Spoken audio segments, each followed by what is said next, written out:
Hi everybody, Lori here. Thank you so much for joining me today. I'm excited to be a part of the Waffle Flower May release blog hop and have a fun birthday themed project to share with you. I'm going to be starting with the new balloon background stencil trio.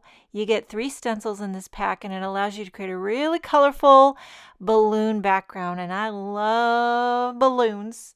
And I'm going to blend it up. There is a coordinating die that goes with this, but I'm not using it today. I'm just only blending up a storm. Blending up a birthday storm. Okay, so I'm going to be using all Pawsitively saturated ink, starting with Peony, one of my favorite colors. It just gets you out of bed in the morning. And so I'm going a little heavier handed down at the bottom of the balloon and fade it up very light for that gradient love look. Swap that out. I'm not sure if these stencils are numbered. I'm just going to, eyeball it to see which stencil is next to that one and just keep working my way through the rainbow balloon order. Okay, we got blush. And okay, this is gonna, listen, I did this probably the hardest possible way known to man, because what you could do, there's 3 stencils. You can blend each stencil all with one color and then switch another color, switch another color. Be 3 colors, but instead I wanted to do all the rainbow colors. So that's why I'm switching out, every time moving to a different stencil, because I wanted to get, in order, but also bring in all the color. So just another idea of a way you could do this using different colors if you want to bring in as much color as humanly possible. Okay, here we are, celery. If I don't mention all the colors, everything will be linked in the description box if you're watching this on YouTube or if you're on my blog. I have it all linked below. Make sure and check out, there's a great fabulous giveaway too. You're probably going to want to leave comments, I believe, on the blog. Make sure you leave comments on the blog to be entered into the Waffle Flower giveaway. Okay, we're working our way, and it's just festive as all get out. I used to, I feel like I've slowed down in my older age, but I used to just go full throttle with the balloons. I'd go over to Walmart. I'd buy a bag of 92 balloons. It was about $2, maybe $1. I don't even know. Blow them up. And we had one of these little pumps, that made it go fast. And I would blow up a ton of balloons, hang them all over for birthdays. It was a cheap, inexpensive, very colorful, festive way. But I'll tell you what, as I've gotten older, and the kids, they've gotten older, I don't know, maybe they still would really love it, but it's a lot of work. Haven't done it in a while. At some point, when they got older, I started switching to the number balloons, like the big golden mylar. I'd get like a big 1/6 for 16, and stuff like that. But I do love a good colorful array of balloons, and this one here is just making me happy. The gradient love is making me happy. Excuse me. Like I said in the beginning, there's a coordinating die that goes with this. I don't have it because I knew I just wanted to use the stencil, but it will cut around the balloons. It'll still keep it all intact, but kind of cuts around it in some way. And anywho, I think I'm on my last balloon. If you stayed till now, congratulations. Just bask in the balloon glory. Okay, I'm going to trim this down. I like to do an aggressive crop. I like to crop it right in because I love a good margin on my card base. And I believe I do pop this up on a white card base.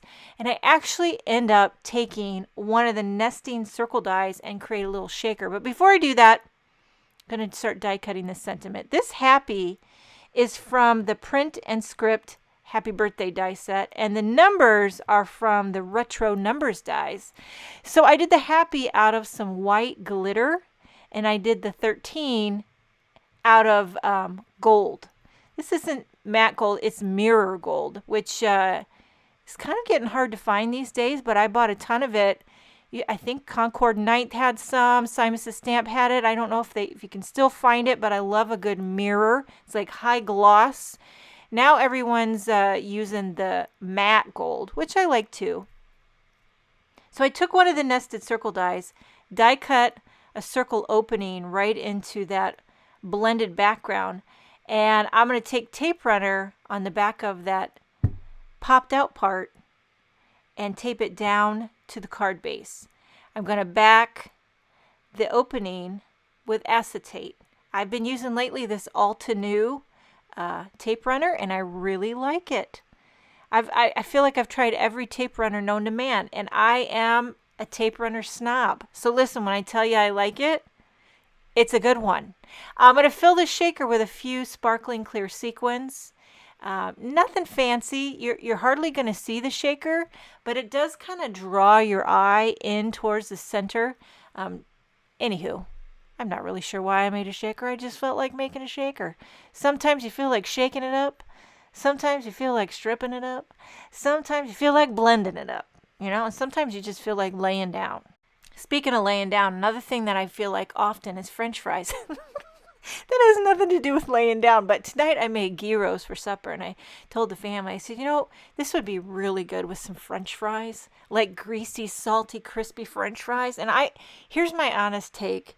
I feel like gyros and burgers and all that, it's really just a gateway to the French fry for me. And then also just a big icy Coca-Cola, if I'm being honest. I know there's a lot of people who really like the burger and really like the gyro, but honestly, it's a gateway to the French fry. Now, back to the card. I stacked up the happy and the numbers. I die cut an extra 3 out of white cardstock. I used some Bearly Arts liquid glue, and I stacked them up to make them nice and dimensional. And I haven't sang this one in a while, but dimension is life. Haven't done that. Took a little pause. Okay, I'm going to glue this down right onto that shaker portion there. Little bit of glue, cocking it to the side. And guess who's turning 13 pretty soon? My youngest, Emma Bell Basson. She is turning 13. I can't believe I said, you know what, Emma? You're going to be a teenager. And I'll tell you, the sass has already begun. The sass has begun. And yes, that's all I'm going to say about that. Okay, finishing this card off with a few clear drops, little dewdrops. I love these ones by Concord 9th. I love this new embellishment wand by Simon Says Stamp and the Bearly Arts glue. And there you have you could customize this with the numbers for a different birthday. Whoever you're making a birthday for, if they don't mind having their age put on there. It's a great way to do it. And you could customize the colors. I hope you enjoyed this video. Make sure and check out the rest of the Waffle Flower May release blog hop. Thank you so much for joining me. Have a wonderful day, and I will see you next time.